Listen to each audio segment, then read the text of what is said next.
নমস্কার, দেখছেন কলকাতা টিভি। আপনাদের সঙ্গে রয়েছি আমি ঋষিকেশ। শুরু করছি নারদ। আর যে বিষয় নিয়ে আমরা আলোচনা করব, বিজেপির তাণ্ডবে ঘর ছাড়া সমবায় নির্বাচনে তৃণমূল প্রার্থী। ভোটের জেতার পরেই তৃণমূল প্রার্থীর বাড়িতে হামলার অভিযোগ, পাল্টা তদন্তের দাবি জানাচ্ছে বিজেপি। রবিবারই ছিল খেজুরি ২ নম্বর ব্লকের গোড়াহার সমবায় কৃষি উন্নয়ন সমিতির নির্বাচন। রবিবার কড়া নিরাপত্তার মধ্যে দিয়ে সম্পন্ন হয়েছিল খেজুরি ২ নম্বর ব্লকের গোড়াহার সমবায় কৃষি উন্নয়ন সমিতির নির্বাচন। রাত গড়াতেই শুরু তাণ্ডব। অভিযোগ, সমবায় নির্বাচনে বিজেপির জেতার পরেই এলাকায় তাণ্ডব চালান বিজেপি আশ্রিত দুষ্কৃতীরা। বেছে বেছে তৃণমূল কর্মীদের বাড়ি ভাঙচুর করা হয়। আবার ভোটের জয়ের পরে আমাদের সেই গোড়াহার জালপাই বুথের একজন প্রার্থী, যে আমার নটের নায়ক বলে, যিনি কিনা বিধানসভার পরেও ঘর ছাড়া ছিলেন, প্রচণ্ড সন্ত্রাসের মধ্যে তিনি বসবাস করতেন, তার ছেলে সহ তিনি বাইরে থাকতেন ভয়ে, তার চাষবাস বন্ধ করা হয়েছে, তারপর প্রচুর অত্যাচার করা হয়েছে নটেন বাবুকে। সেই তার বাড়িতে গিয়ে রাত্রিবেলা, গত রাত্রে ভোটের জয়ের পরে একদম ভয়ঙ্করভাবে ভাঙচুর করা হয়েছে। তবে সমবায় নির্বাচনের একদিন আগে ঘটে গিয়েছিল আরেকটি কাণ্ড। তৃণমূলের প্রতিদ্বন্দ্বী বিজেপির প্রার্থী অমিত পাত্রর বাড়িতে বোমা ও বন্দুক নিয়ে হামলার অভিযোগ ওঠে তৃণমূল আশ্রিত দুষ্কৃতীদের বিরুদ্ধে। পুলিশ ঘটনাস্থলে গিয়ে উদ্ধার করে বেশ কয়েকটি তাজা বোমা। ভোটের আগের রাতে বিজেপির ছেলেরা তারা কি করেছে, গোটা এলাকায় বোমবাজি করেছে। এমনকি বিজেপির এক প্রার্থীর বাড়ির সামনেও নাকি বোমবাজি করা হয়েছে, এরকম একটি খবর, এবং সেটা আমরা মিডিয়াতে দেখছি। কিন্তু পুরোটাই সাজানো নাটক, বিজেপি এটা চালাচ্ছে। ওই এলাকায় তৃণমূলদের কোনো শক্তি নেই, সাহস নেই। পরিস্থিতি বেগতিক বুঝে সমবায় নির্বাচনের দিন কড়া নিরাপত্তা জারি করা হয়। ফলাফল বেরোলে দেখা যায় ৯টি আসনের মধ্যে ৯টিতে জয়লাভ করেছে বিজেপি। এককভাবে জয়লাভের পর তৃণমূল প্রার্থী নটেন নায়কের বাড়ি ভাঙচুর ও হুমকি দেওয়ার অভিযোগ ওঠে বিজেপি আশ্রিত দুষ্কৃতীদের বিরুদ্ধে। নিজেদের মধ্যে মানসিকতা হারিয়ে ফেলেছে। ২ নম্বর বিষয়ে যে সন্ত্রাস ঘটনা ঘটিয়ে দিয়েছিল, আতঙ্কে আছে, কারণ এলাকার মানুষ তো ছাড়বে না, এর প্রতিবাদ জানাচ্ছে। এর সাথে কোনো সম্পর্ক নেই। এরকম কোনো ঘটনা ভিডিওতে আইডেন্টি করুক না, আইনি লিগ্যাল স্টেপ নিক। বিজেপির নেতৃত্ব যদি বা কোনো কার্যকর্তা যদি অ্যাডিশন থাকে একদম কোনো সন্ত্রাসের সাথে, আমি লিডার অপোজিশন খেজুরি 2 আমি বলছি একদম লিগ্যাল স্টেপ নিক। আতঙ্কিত হয়ে ঘরছাড়া হতে হয় তৃণমূলের সমবায় প্রার্থী নটেনকে। ঘটনাস্থলে যায় খেজুরি থানার পুলিশ। তবে শুধু নটেনই নয়, তৃণমূলের আরও অভিযোগ, বিজেপি সন্ত্রাসে ঘরছাড়া রয়েছেন সমবায় নির্বাচনে তৃণমূলের আরেক প্রার্থী বকুল কান্ডারও। পূর্ব মেদিনীপুর থেকে সমীরণ সাউয়ের রিপোর্ট, কলকাতা টিভি।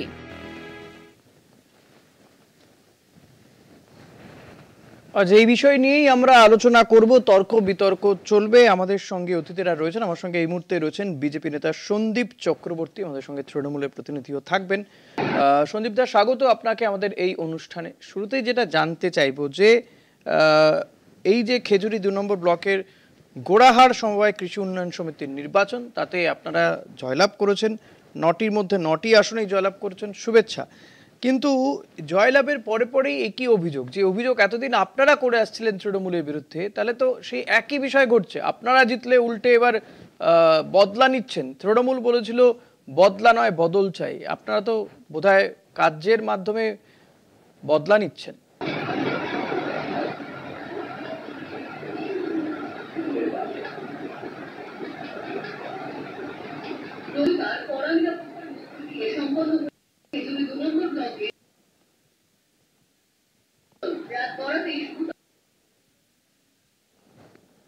সন্দীপ দা, শোনা যাচ্ছে আমার কথা? আমার প্রশ্ন শুনতে পেলেন? হ্যাঁ, প্রশ্ন শুনতে পেয়েছি। হ্যাঁ, আপনার উত্তর।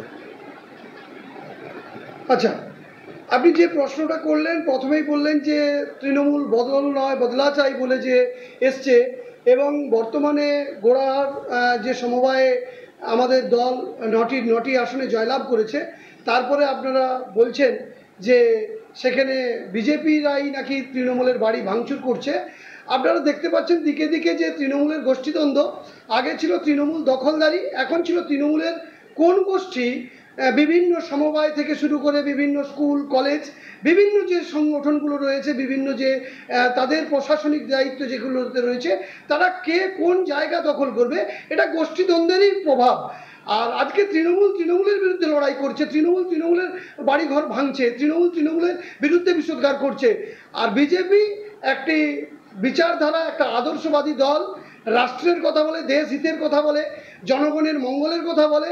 বিজেপি এই মার পিট খুন খারাপি এইগুলোতে বিশ্বাস করে না কখনোই। হামলাবাজি বিজেপি কখনো বিশ্বাস করে না, কোনোদিনই কারো বাড়ি ভাঙচুর বা এই সমস্ত ঘটনার সঙ্গে বিজেপি কোনোভাবেই যুক্ত নয়। আমরা তো বারবার বলছি যে তদন্ত করে যখনই বিগত দিনেও দেখা গেছে, যখনই এই সমস্ত ভাঙচুর হচ্ছে তদন্ত করলে দেখা যাচ্ছে সেক্ষেত্রে কিন্তু তৃণমূলেরই একটি গোষ্ঠী অপর গোষ্ঠীর বাড়ি ঘরদর ভাঙচুর করছে। এক্ষেত্রে বিজেপি কিন্তু কোনোভাবেই দায়ী নয়, বিজেপিকে জড়িয়ে দেওয়া হচ্ছে। পুলিশ তার, প্রশাসন তার, জেনারেল অ্যাডমিনিস্ট্রেশন তার, সমস্ত অ্যাডমিনিস্ট্রেশনকে কাজে লাগিয়ে বিজেপি কার্যকর্তাদের বিভিন্নভাবে মিথ্যে কেসে ফাঁসানো হচ্ছে। আর এক্ষেত্রেও বলবো যে তৃণমূলের ঘর ভেঙে বিজেপির গায়ে দোষ চাপানোর চেষ্টা করছে। কিন্তু তৃণমূল তো অভিযোগ করছে আপনাদের বিরুদ্ধেই যে আপনারা তৃণমূলেরই এক প্রার্থীকে বাড়ি ছাড়া করেছেন, এবং যে অভিযোগ আপনাদের পক্ষ থেকেও করা হচ্ছে পাল্টা, যে এই নির্বাচনের আগের দিনই আর কি, যে অমৃত পাত্র বাড়িতে বোমা এবং বন্দুক নিয়ে হামলা চালানো হয়েছে, তৃণমূল আশ্রিত দুষ্কৃতীরা নাকি হামলা চালিয়েছে, আপনাদের পক্ষ থেকে এই অভিযোগ করা হচ্ছে। এক্ষেত্রেও তৃণমূলের বক্তব্য যে ওইটা আপনারাই সাজিয়েছেন। না, ভোটের আগে থেকেই কোন গোষ্ঠী ওই সমবায় থাকবে, তৃণমূলের কোন গোষ্ঠী সমবায় থাকবে সেটা নিয়েই তো তাদের লড়াই। এখন তো লড়াই তৃণমূলের সঙ্গে তৃণমূলের। বিজেপি তো যখন আজকে মানুষের জনজোয়ার তৈরি হয়েছে, দিকে দিকে যেখানে ভোট হচ্ছে সেখানে কিন্তু বিজেপির জয় জয়কার হচ্ছে। আর সেটা তৃণমূলের যে উদগ্র খিদা, তৃণমূলের সমস্ত জয় চাই, সমস্ত জায়গায় তৃণমূলকে জিততে হবে, সেই উদগ্র খিদার জন্যে আজকে তারা নিজেদের মধ্যে লড়াই করছে। আর স্বাভাবিক কারণে ভোটের আগের দিন রাত্রি থেকে তৃণমূলের একটি গোষ্ঠী আরেকটি গোষ্ঠীর দিকে মারপিট করছে, এটাই তো স্বাভাবিক। আর স্বাভাবিক কারণে এটা যখন মারপিট করবে, স্বাভাবিক কারণে আজকে বিরোধী জায়গায় যখন বিজেপি লড়াই দিচ্ছে, বিজেপির দিকে দিকে যখন বিভিন্ন জায়গায় জয়লাভ করছে, সেটা তো এখানে তো আপনারাই সবকটা আসনে জয়লাভ করলেন, 9টার মধ্যে 9টা আপনারা জয়লাভ করলেন। এখানে নির্বিঘ্নে ভোট হয়েছে, সবকিছু ঠিকঠাক ভাবে ভোট হয়েছে। স্বাভাবিক কারণে মানে এখানে যদি শাসক দল জিততো আপনারা বলতেন তো যে বিরোধীদের প্রার্থী দিতে দেয়নি, নির্বাচনের সময় মনোনয়ন দাখিল করতে দেয়নি, আপনারা তো এই অভিযোগ করেন। এখানে অন্তত তেমন অভিযোগ নেই, আপনাদের তেমন অভিযোগ নেই। পূর্ব মেদিনীপুরে দাঁড়িয়ে আর মনোনয়ন করতে দেবে না এরকম জায়গা নেই। আজকে বিজেপি শক্তিশালী, বিজেপি সমস্ত জায়গাতে মনোনয়ন দিতে পারবে, মনোনয়ন দিতে সমর্থ। কারণ আমরা, অর্থাৎ আপনার কথা থেকে বেরিয়ে আসছে যে যেখানে শক্তিশালী সে তার পেশি বল, তার সংগঠনের বল বা জোর দেখাবে, তাই তো? তাই আপনারাও জোর দেখিয়ে তৃণমূলের প্রার্থীর উপরে হামলা চালানো, তার বাড়িতে ভাঙচুর চালানো চেষ্টা করছেন। না, আপনি কথা ঘুরে দিয়ে চেষ্টা করছেন। আমরা শক্তিশালী হয়ে গেছি মানেই যে বিরোধীদের উপর, আমরা যেখানে জয়ী হয়ে গেছি সেখানে বিরোধীদের উপর আমরা চড়াও হবো, আক্রমণ হবো, এমনটা নয়। তৃণমূল এটা সাজিয়ে তারা চক্রান্ত করে, তারা একটা গোষ্ঠী আরেকটা গোষ্ঠীর উপর আক্রমণ করে এটা দেখাতে চাইছে যে বিজেপি ক্ষমতায় এলে সাধারণ মানুষের উপর কি করতে পারে, কি অত্যাচার করতে পারে। এটা তারা ছক কষে চেষ্টা করছে যে তারা নিজেদের ঘর বাড়ি ভেঙে বিজেপির গায়ে দোষারোপ করবা। আচ্ছা, আপনি বলছেন গোটাটাই তৃণমূল সাজিয়ে তারা তাদেরই লোকের বাড়িতে হামলা চালিয়ে আপনাদের উপরে দোষারোপ করছে। সারা রাজ্যে 15 বছর ধরে নাটক চলছে, মানুষকে ভাওতা দিয়ে পশ্চিমবঙ্গের সংস্কৃতি, শিক্ষা, স্বাস্থ্য সমস্ত জায়গায় একটা নাটকীয় পরিস্থিতি তৈরি করে সমস্ত জায়গায় ডাইভার্টেড করছে মানুষকে। যখনই তৃণমূল কিছু জায়গায় ফেঁসে যাচ্ছে তখনই মুখ্যমন্ত্রী বিভিন্ন একটা মিমিক্রি করে মানুষকে ঘুরিয়ে দেওয়ার চেষ্টা করছে। যেখানে মানুষ আন্দোলনমুখী হতে যাচ্ছে তখনই মিমিক্রি করে মানুষকে কিন্তু ডাইভার্টেড করে দিচ্ছে। পশ্চিমবঙ্গ টোটালটাই চলছে এখন নাটক, এবং সেই নাটকের সমস্ত দাবিদার কিন্তু আজকে দেখতে পাচ্ছি তৃণমূল কংগ্রেসই করছে। আপনাদের বিরুদ্ধে যে অভিযোগ উঠছে বা থানায় যে অভিযোগ হয়েছে তাতে আপনাদের কোথাও কোনো সমস্যা নেই, থানায় অভিযোগ দায়ের হয়েছে, আপনারা কি চাইছেন যে সঠিক তদন্ত হলে সত্যটা বেরিয়ে আসবে? নিশ্চিত নিশ্চিত, হ্যাঁ নিশ্চিত তদন্ত হবে না, তদন্ত হলে যদি দোষী সাব্যস্ত হয় বিচার হবে, বিচার সকলের জন্য সমান। হাইকোর্ট সুপ্রিম কোর্টের নির্দেশ আমরা মানি, তৃণমূল হাইকোর্ট সুপ্রিম কোর্টের রায় মানে না। দলের সুপ্রিমো মমতা বন্দ্যোপাধ্যায় বলে সুপ্রিম কোর্টকে তার রায় মানতে হবে, কে বলে দিয়েছে? এটা মুখ্যমন্ত্রী মমতা বন্দ্যোপাধ্যায় বলে। আমরা এখানে গুরুতর অভিযোগ করছে যে আপনাদের তাণ্ডবে তৃণমূল প্রার্থী ঘরছাড়া হয়েছেন। এতদিন তো এই অভিযোগ উঠত শাসক দলের বিরুদ্ধে যে বিধানসভা লোকসভা নির্বাচনে জয়লাভের পরে পরে ইভেন পঞ্চায়েত নির্বাচনে আগে পরে শাসক দল তাণ্ডব করে, এটা আপনাদের বা অন্যান্য বিরোধী রাজনৈতিক দলেরও অভিযোগ আমরা পেয়েছি, শুনেছি, তা নিয়ে আলোচনাও বিস্তর হয়েছে, হাইকোর্ট পর্যন্ত মামলা গিয়েছে যে ভোট পরবর্তী হিংসার শব্দবন্ধই তৈরি হয়েছে এই রাজ্যে। কিন্তু এবার তো এই অভিযোগ, একই অভিযোগ আপনাদের বিরুদ্ধে উঠছে। না এটা তো স্বাভাবিক, তারা তুলবে, তারা হারছে, ক্রমশ তারা পিছিয়ে যাচ্ছে, জনসমর্থন হারাচ্ছে, তারা চেষ্টা করছে এই সমস্ত নাটক করে বিজেপির উপর মিথ্যে অভিযোগ করে দোষারোপ করে যদি তারা মানুষের জনসমর্থন আদায় করতে পারে। মানুষ বুঝে গেছে যে কারা কি করতে পারে, কারা কি করতে পারে। আমাদের দল 21টা রাজ্যে ক্ষমতায় রয়েছে, 21টা রাজ্যে যদি দেখেন সেখানে দেখতে পাবেন যে কোথাও এই রকম পশ্চিমবঙ্গে যে ন্যাক্কারজনক একটা সরকার একদম দাওয়াই দিয়ে দিয়ে মানুষকে বিভিন্নভাবে নির্যাতন নিপীড়ন করছে, সেই জায়গায় পশ্চিমবঙ্গবাসী আজকে পরিত্রাণ চাইছে, পশ্চিমবঙ্গবাসী বাঁচতে চাইছে।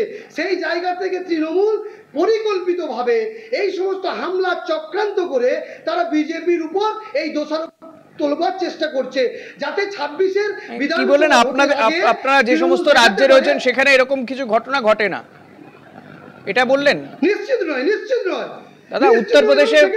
উত্তরপ্রদেশের নির্বাচনের দিন, উত্তরপ্রদেশেও পঞ্চায়েত নির্বাচনের দিন সেখানেও গুলি চলেছে, মারপিট হয়েছে। 1, 2 হচ্ছে উত্তরপ্রদেশ সহ অন্যান্য আরো বেশ কয়েকটি রাজ্যে, বিশেষ করে উত্তরপ্রদেশে আমরা জানি কে কি খাবে কে কি পরবে এটা নিয়ে বিস্তর জলগোলা হয়েছে, এমনকি ফ্রিজে কি মাংস রাখা হয়েছে এটাও দেখা হয়েছে।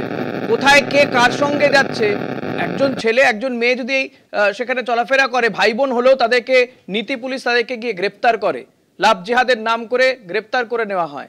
হয় না কোথায় দাদা? হয়তো ফন্টটা একটু আলাদা, না ফন্টটা একটু আলাদা। না ভুল করছেন কিছু জায়গাতে। আলটিমেটলি তো সাধারণ মানুষই নাকাল হচ্ছে। না না, এই আপনাদের মিডিয়ার মাধ্যমেই তো জানতে পারা যায় মমতা বন্দ্যোপাধ্যায় বা তৃণমূল দল বারে বারে বলছে যে বিভিন্ন স্টেটে বাঙালিদের নাকি বিভিন্নভাবে নির্যাতন করা হচ্ছে, নিপীড়ন করা হচ্ছে, কিন্তু প্রকাশ্যে আদপে তো তা নয়। সেখানকার মানুষ যদি বলছে যে না, কি বললো আদৌ তা নয়। বাংলাদেশে পুশব্যাক করা হচ্ছে, তাদেরকে ফেরত দিতে বাধ্য হয়েছে, এরকম বহু বাঙালি আছে, বহু বাঙালি আছে। এমন নয় যে শুধু যে এই মুসলিমদের উপরে এই ঘটনা ঘটেছে, 4 থেকে 5 জন হিন্দু তাদের উপরে এই ঘটনা ঘটেছে। আপনি যদি দেখেন হাইকোর্টে পর্যন্ত মামলা গেছে, উড়িষ্যাতে সেখানে যে ঘটনা ঘটেছে সেই ঘটনার পরিপ্রেক্ষিতে হাইকোর্টে মামলা গেছে, উড়িষ্যা সরকারকে হাইকোর্টে ভৎসনার মুখে পড়তে হয়েছে। হয়নি কোথায়? তাহলে কি হাইকোর্টও মিথ্যা কথার উপরে ভিত্তি করে তদন্ত করতে দিয়েছে, বা হাইকোর্টও তার উপর তার রায় বা জাজমেন্ট বা পর্যবেক্ষণ যাই বলুন না কেন সেটা দিয়েছে?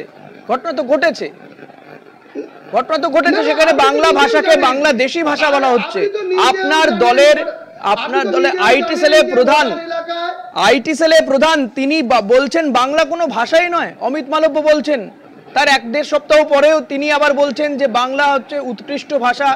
তার মানে গুণগ্রাহে তিনি একদম কি বলবো সোশ্যাল মিডিয়া কাঁপিয়ে দিলেন। আবার প্রধানমন্ত্রী নরেন্দ্র মোদী তিনি এ রাজ্যে এসে বাংলা ভাষায় কথা বলার চেষ্টা করছেন। বোঝা যাচ্ছে না, মানে আপনারাও নানান রকম ভেগ ধরছেন আর কি, এমনটা অভিযোগ আপনাদের বিরুদ্ধে। কোথাও আপনারা বাঙালিদের উপরে আক্রমণ করছেন, তো কোথাও আবার বলছেন বাংলা ভাষা বাঙালির আশ্রয় নিতে হচ্ছে। যখন আপনার দলের সাংসদ দাদা, মালদা উত্তরের সাংসদ খগেন মুর্মু, তিনি সংসদের বাইরে দাঁড়িয়ে বলেছেন আমিও বেশ কিছু অভিযোগ পেয়েছি, আমি উদ্বিগ্ন, আমি দেখছি কিছু করা যায় কিনা। আপনার দলের সাংসদ বলেছেন, আপনি বলছেন সবটাই মিথ্যা কথা। হয়তো 100টা ঘটনা ঘটলে 4টে ঘটনা হয়তো অন্যরকম কিছু বেরিয়েছে। আমি বলছি 4টে ঘটনা হয়তো অন্য কিছু বেরিয়ে থাকতে পারে, কিন্তু 90-80টা ঘটনাও কিন্তু ঘটেছে। না হলে আপনার দলের সাংসদ বলতেন না যে আমিও উদ্বিগ্ন এই ঘটনা ঘটাতে। মালদা, মুর্শিদাবাদ, মেদিনীপুর থেকে বহু মানুষ যান ভিন রাজ্যে কাজ করতে, গুজরাট, দিল্লি, মুম্বাইয়ে একের পর এক ঘটনা ঘটেছে দাদা। আশ্চর্য লাগে যে আপনারা বাঙালি হয়ে এই ঘটনাটাকে কিভাবে এতটা মানে এমনকি মতুয়া কার্ড, মতুয়াদের যে কার্ড আপনার দলের সাংসদ কেন্দ্রীয় প্রতিমন্ত্রী শান্তনু ঠাকুর দিয়েছেন, সেই কার্ড নিয়েও হেনস্থার শিকার হতে হয়েছে। কি বলছেন? আপনি ভারতীয় নাগরিক হিসেবে আপনি বলুন যে বিদেশি শত্রু যদি ভারতবর্ষ, পশ্চিমবঙ্গ তো ভারতবর্ষের বিচ্ছিন্ন রাজ্য নয়, নয় তো, নয় তো, পশ্চিমবঙ্গ তো ভারতেরই অঙ্গরাজ্য। পশ্চিমবঙ্গ তো বিচ্ছিন্ন রাজ্য নয় ভারতের। কেন শুধু বাংলা ভাষা বললেই, বাংলা ভাষা বললেই তাকে হেনস্থা করা হবে, তাকে গ্রেপ্তার করা হবে, আটক করা হবে? এই যে আমরা কাশ্মীরে জঙ্গি হামলার ঘটনা দেখলাম, একটু শুনুন ধৈর্য ধরে। সন্দীপ দা, আপনি যদি আমার আজকের এই বিষয় নয়, আপনি এই বিষয়ে ঢুকলেন বলে বলতে হচ্ছে। এই যে কাশ্মীরে জঙ্গি হামলার ঘটনা ঘটলো, তারপরে একের পর এক লিঙ্কম্যান গ্রেপ্তার করা হচ্ছে। তারা কোন রাজ্যের বাসিন্দা? কেউ ইউপির, কেউ এমপির। হ্যাঁ, তারা তো কেউ বাঙালি ছিলেন না। কোনো বাংলা মানে হিন্দিভাষী মানুষকে তো তারপরে আর হেনস্থার শিকার হতে হয়নি অন্য রাজ্যে। এই ঘটনা তো ঘটেনি। শুধুমাত্র বাঙালিকে হেনস্থা করা হচ্ছে কেন? যে বাংলাদেশের ভাষার সাথে বাংলাদেশের ভাষাভাষী মানুষের সাথে এই রাজ্যের মানুষের ভাষাটা মেলে বলে তারাও বাংলা ভাষায় কথা বলে, আমরাও বাংলা ভাষায় কথা বলি। অথচ যারা জঙ্গি যোগে গ্রেপ্তার হচ্ছে, সেই ভাষাভাষী মানুষকে আক্রান্ত হতে হচ্ছে না, আটক করা হচ্ছে না, ইভেন জিজ্ঞাসাবাদ পর্যন্ত করতে হচ্ছে না, হেনস্থার শিকার হচ্ছে না। আর আপনারা বাঙালি হয়ে এই ঘটনার সমর্থন করে যাচ্ছেন, এই ঘটনাগুলো সমর্থন করছেন কেন? আপনারা বলতে পারেননি যে দাদা শুধু বাঙালি হওয়ার জন্যই কেন তাকে গ্রেপ্তার করা হবে বা আটক করা হবে বা হেনস্থা ডিটেনশন ক্যাম্পে পর্যন্ত পাঠিয়ে দেওয়া হচ্ছে? আমাদের বিজেপি শুধু নয়, আমাদের এলাকার অনেক বিভিন্ন রাজনৈতিক দলের কর্মীরা বিভিন্ন বাইরের রাজ্যে রয়েছে। তারা কিন্তু বলেছে, তাদের সঙ্গে ফোনে কথা হয়েছে, তারা কিন্তু সেখানে ভালো আছে। যে ইস্যুটা তোলা হচ্ছে এটা কেবলমাত্র একটা প্যানিক তৈরি। হ্যাঁ, হয়তো তারা ভালো আছে, হয়তো তাদের সঙ্গে হয়নি, কিন্তু ভবিষ্যতে যে হবে না এটা তো বলে দেওয়া যাচ্ছে না। ঘটনা তো ঘটছে, নাহলে তো সুপ্রিম কোর্ট, হাইকোর্ট পর্যন্ত মামলা যায় না দাদা। সুপ্রিম কোর্ট, হাইকোর্ট পর্যন্ত মামলা যাচ্ছে। হাইকোর্ট ভৎসনা করছে, হাইকোর্ট ভৎসনা করেনি মানে হাইকোর্ট বা সুপ্রিম কোর্ট হাইকোর্টকে তাহলে মিথ্যে তথ্য প্রমাণ দিয়ে এই ঘটনাগুলো ঘটানো হয়েছে। তদন্ত করা হবে না ভারতবর্ষের সুপ্রিম কোর্ট? দাদা তদন্ত তো হয়েছে, তদন্ত তো করছে পুলিশ। আর পুলিশ, দিল্লির পুলিশ বলছে বাংলাদেশি ভাষা তাদের চিঠিতে। বাংলাদেশি ভাষা বলে কোনো ভাষা আছে নাকি? আপনি এই বিষয়টা, যাই হোক, এটা আমার বিষয় নয়। আমার বিষয় আজকে এই যে এখানেও একটা ভোট, আপনারা ভোট পরবর্তী হিংসা নিয়ে বারবার সোচ্চার হয়েছেন, এখানে আপনারা জয়লাভ করেছেন।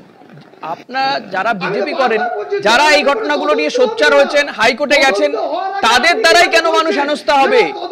কিছু সংখ্যক মানুষ এই সমবায় সমিতির নির্বাচনে কিছু সংখ্যক মানুষও তো আপনাদের উপর ভরসা রেখেছে।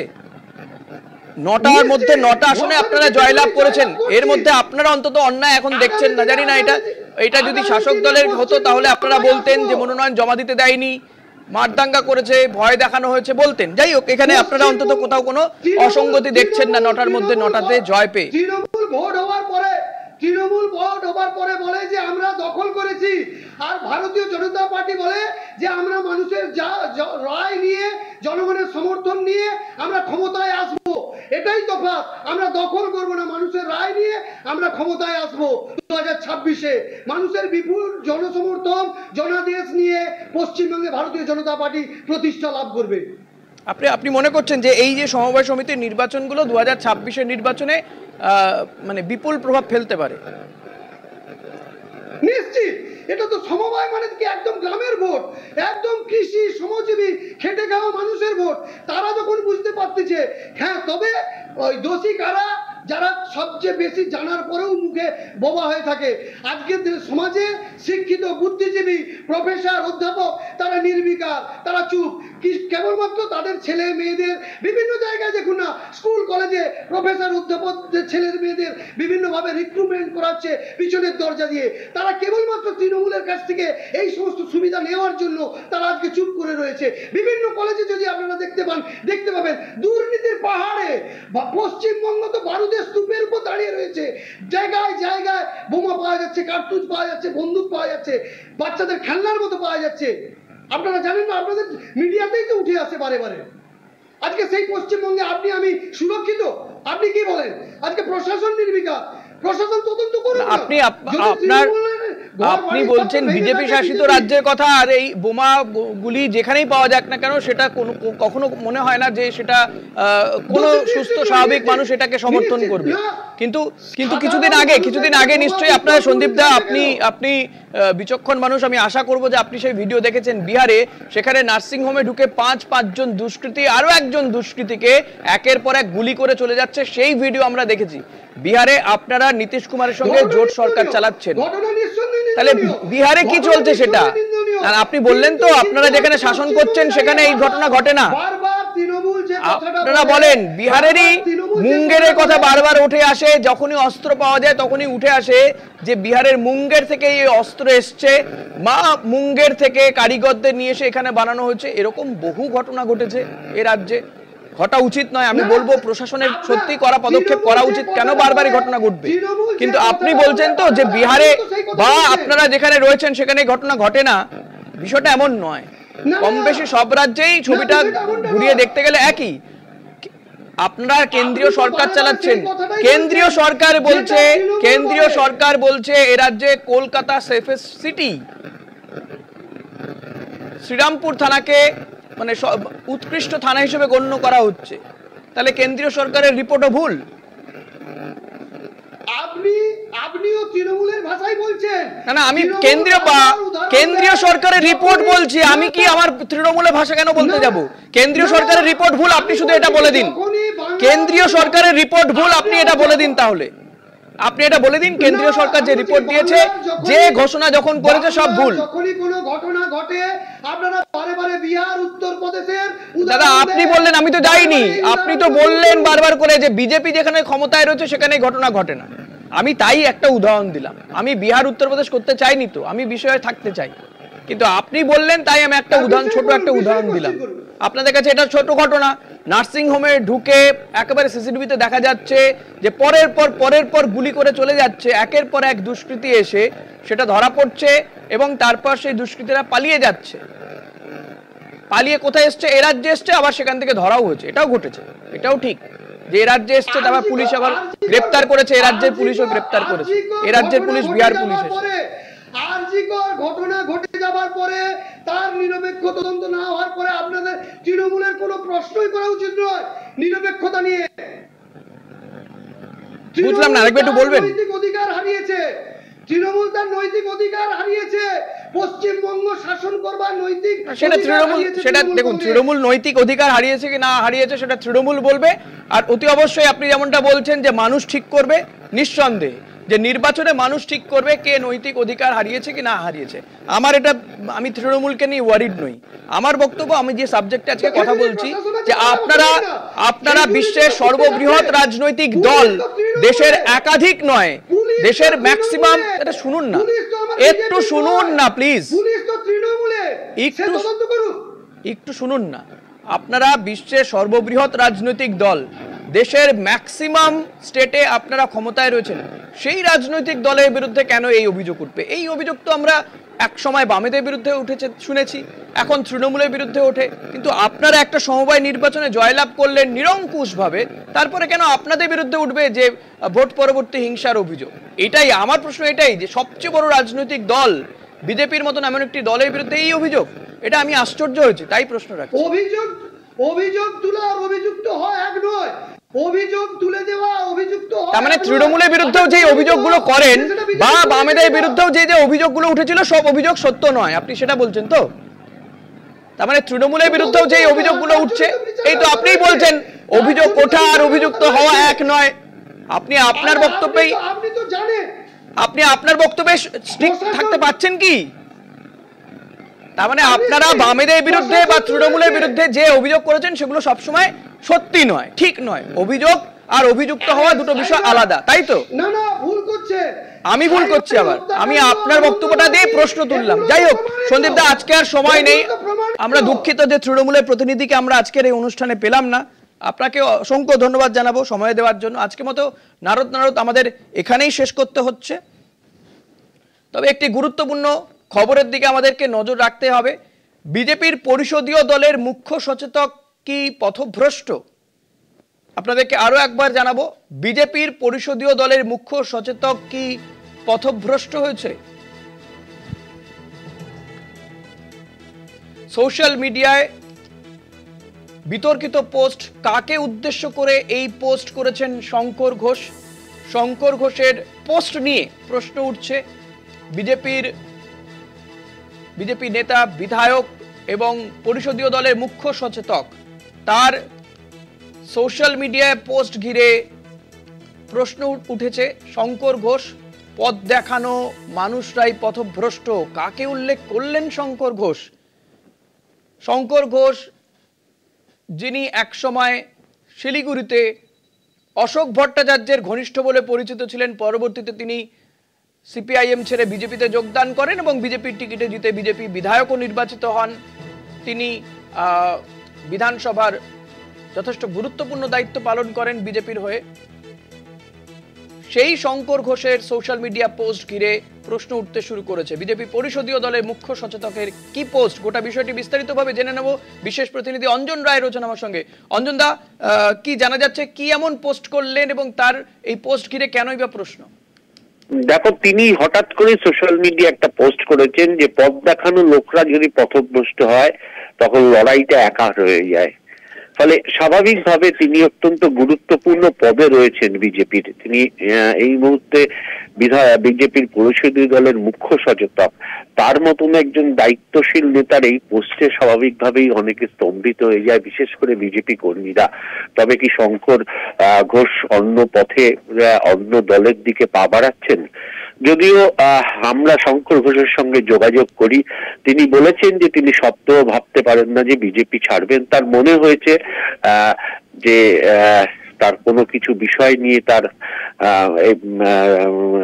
হয়তো লেগেছে। তিনিও তো রক্ত মাংস গড়া মানুষ, ফলে তারও মান অভিমান থাকতে পারে।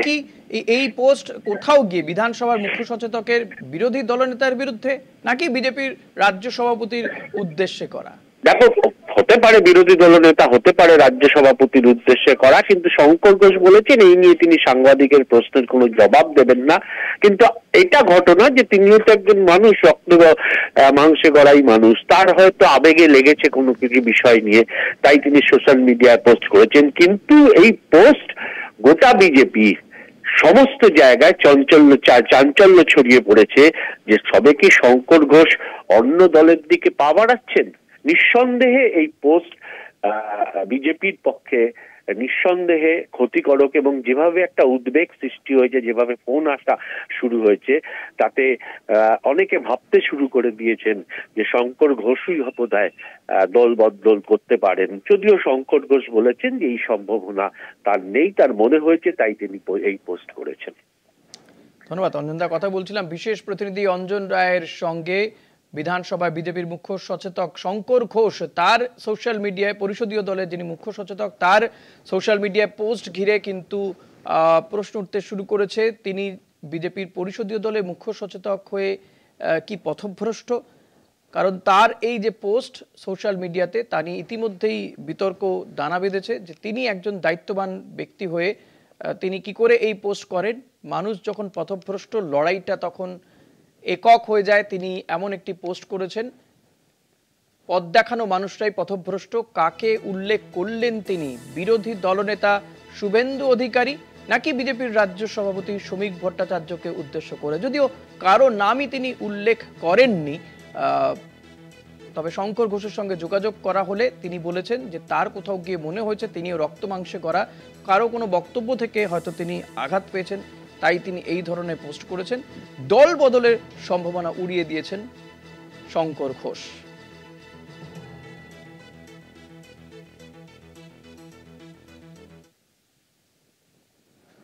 আজ এই পর্যন্তই। দেখতে থাকুন কলকাতা টিভি, রাত দিন 7 দিন।